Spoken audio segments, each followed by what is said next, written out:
Greetings, friends. You are watching the Ruslan Bailov channel, and today we will break down the situation in Ukraine as of November 16, 2025.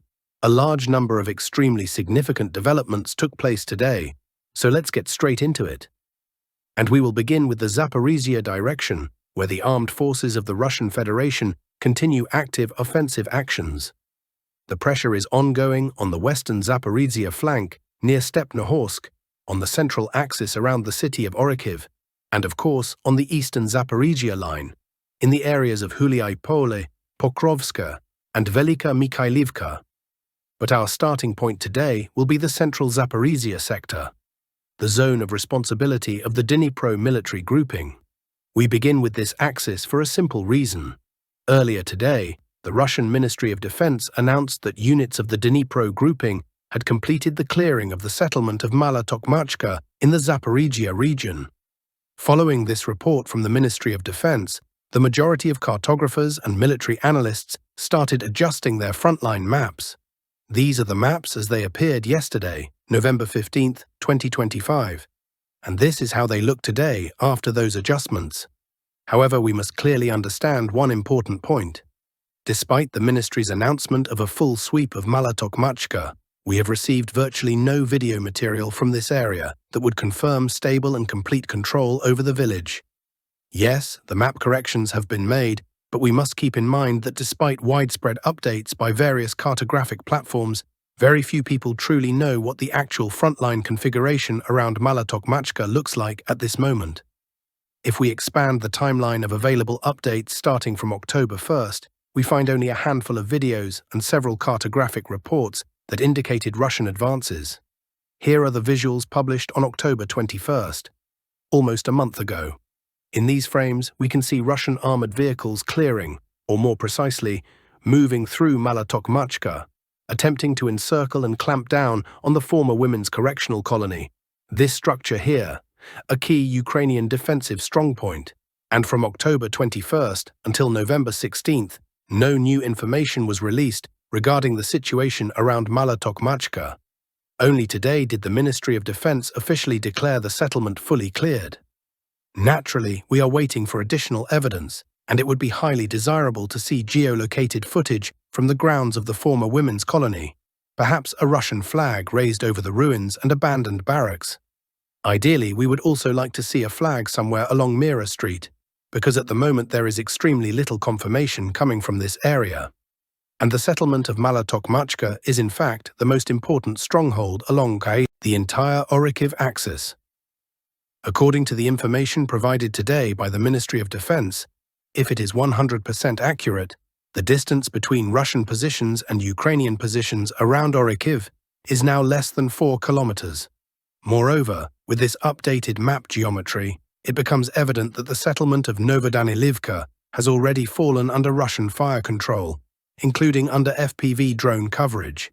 Judging by the situation, the Ukrainian side is now facing enormous, one could even say colossal, difficulties using the N08 highway to supply its garrison in Novodanilivka. It is logical to assume that following the fall of Mala Tokmachka, Novodanilivka may soon collapse as well, and from that point, fighting could begin for Orikhiv itself. On the other hand, by securing Mala Tokmachka, the Russian army now has the option to advance northward, gradually taking control of the fields and the remaining grey zone along the route toward the T0814 road. This road leads toward settlements such as Novoselivka and Huliai. It is a crucial logistical artery, and the capture of Mala Tokmachka has opened a direct path toward it for Russian forces. This matters because the T0814 highway is essentially the last supply line still available to Ukrainian units responsible for supporting the garrison inside Huliai Pole, a location toward which Russian forces belonging to the 5th Army and the Vostok grouping are rapidly advancing. And now let us transition to the Huliai Pole area, the eastern Zaporizhia direction, and take a closer look at what is happening on that part of the front line today. Since early morning, a significant flow of video materials and analytical reports has been coming from this direction, all pointing to the same conclusion. Russian forces have effectively broken the entire defensive network of the Ukrainian armed forces positioned to the east and northeast of the settlement of Huliaipol. On some segments of the line, there are no longer any real obstacles left between Russian forward elements and the outskirts of Huliaipol. No settlements, no defensive villages, no fortified strongpoints. There are only several hundred meters, or at most a few kilometers remaining before fighting begins directly inside the town. This is how the maps look today, November 16, 2025. As you can see, there are numerous adjustments, some confirmed and others still unverified. Yesterday the map looked like this, and yesterday, according to the latest information at the time, Russian units reportedly completed the clearing of the settlement of Yablokovo. The footage was released by the Vostok military grouping, and in that footage we were able to see the final moments of the fighting for the village. In the last seconds of the video, 2 Russian flags were raised by Russian soldiers, one in the western part of the settlement and one in the eastern part, making it absolutely clear that Yablokovo had come under Russian control. Today, new information arrived indicating that the settlement of Ravnopol, located slightly north of Yablokovo, has also been cleared by Russian troops. However, I want to draw your attention to the way Telegram channels affiliated with the Vostok grouping have updated their maps. Take a look at this particular segment, this frame. At the beginning of the video, we see the situation as of the end of November 15th. Then, only a moment later, individual experts apply their adjustments and show the situation as of the beginning of November 16th. We can see that Ravnopol is fully recolored as taken. Yet, for reasons unknown, this large circular area east of Ravnopol, northeast of Yablokovo, and west of Nova remains uncolored. If we cross-reference this with the general map, a likely explanation emerges. There may be a Ukrainian garrison surrounded somewhere in this zone. The exact number of Ukrainian servicemen who potentially ended up encircled to the east of Ravnopol is unknown.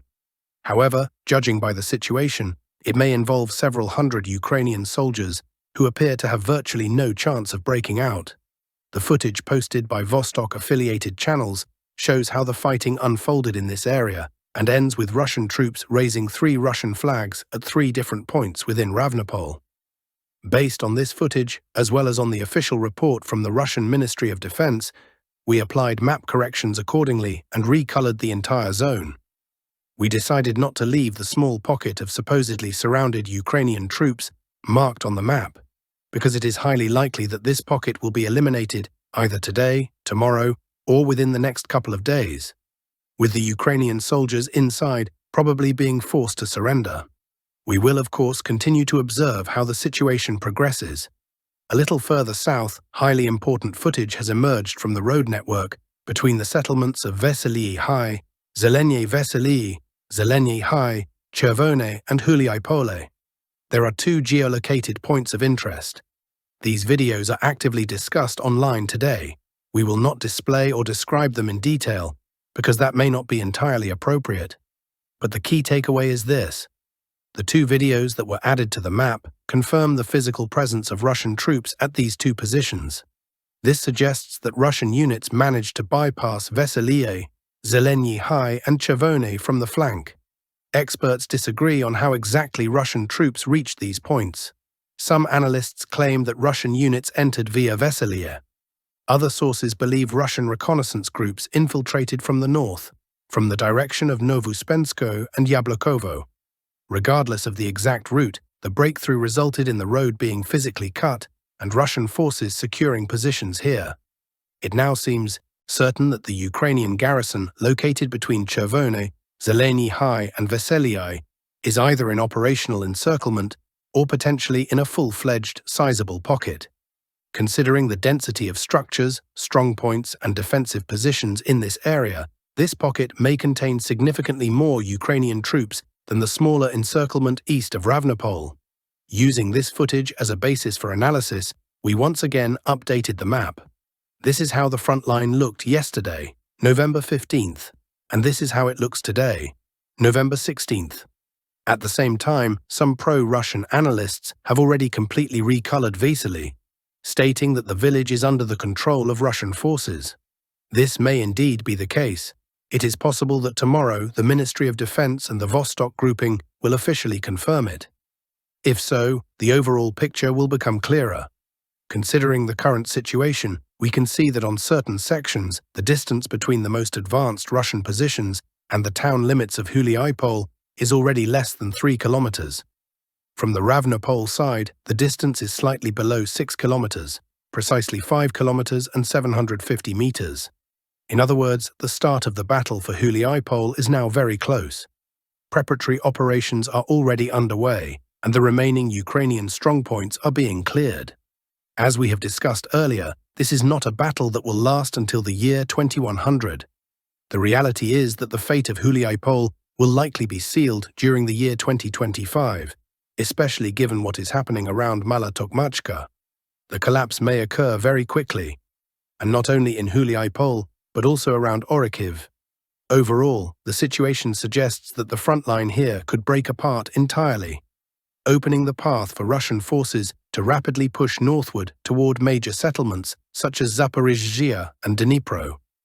There are also several additional videos today from this section showing the work of Russian FPV drones. In one of them, we see a Bogdana self-propelled artillery unit moving along the R85 road, a road long controlled by Russian forces, and being destroyed while attempting to relocate, possibly to change firing position. Further reports indicate that Russian troops, specifically the Vostok grouping of the 36th Army, are actively advancing in the direction of Nechaevka and Radostnoye. Each day, the distance to these settlements shrinks, and there is a strong possibility that within the next 2 or 3 days, both localities may fall under Russian control. When that happens, a logical question will arise. Where will the 36th Army go next? Either southward along the R85 highway or westward by attempting to test whether the Ukrainian armed forces can hold their defensive line, potentially crossing the river known as the Haichur and moving toward the settlement of Ternovataya and possibly further west. If the Ukrainian army fails to hold the defensive line along the Haichur River, this will be a very serious indicator, essentially confirming the full collapse of the front line. Moving on to the Siversk sector, a small update has arrived today. Several analysts report that Russian units have increased their activity and are accelerating their offensive in the Zvanivka area. The ongoing operation aims to clear the Zvanivka pocket, after which the front line is expected to be aligned with the settlements of Vyemka and Novoselivka. From these positions, the assault on Sviato-Pokrovsk will likely begin, with the broader goal of cutting the supply routes leading to Siversk. According to current trends, the story of Siversk is approaching its final stage.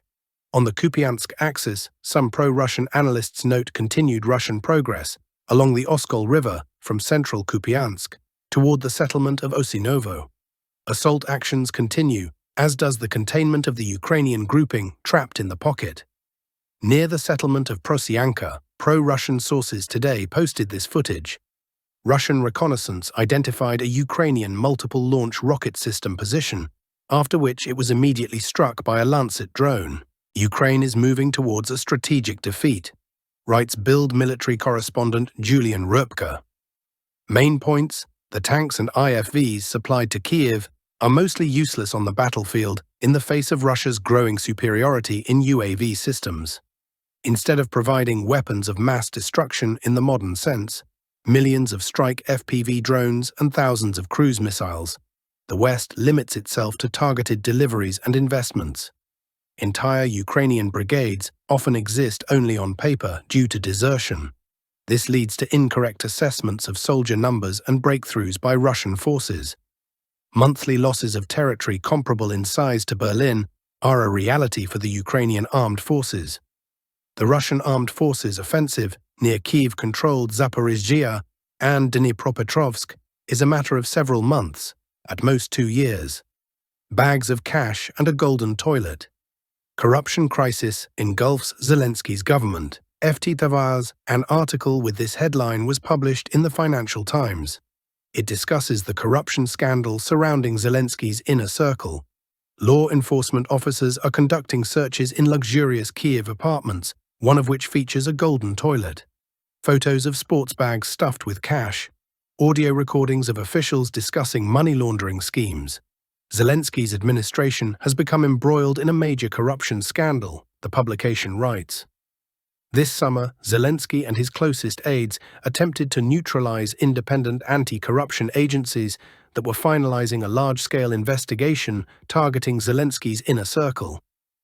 This week, investigators published a mass of detailed evidence, including incriminating proof that senior officials received bribes for construction projects related to the protection of power plants, while Ukrainians live with daily rolling blackouts. Zelensky is trying to hold on to his position, but his response is being called belated. Ukrainian politicians are preparing for new revelations concerning Zelensky's entourage. A lot depends on the investigation's next steps.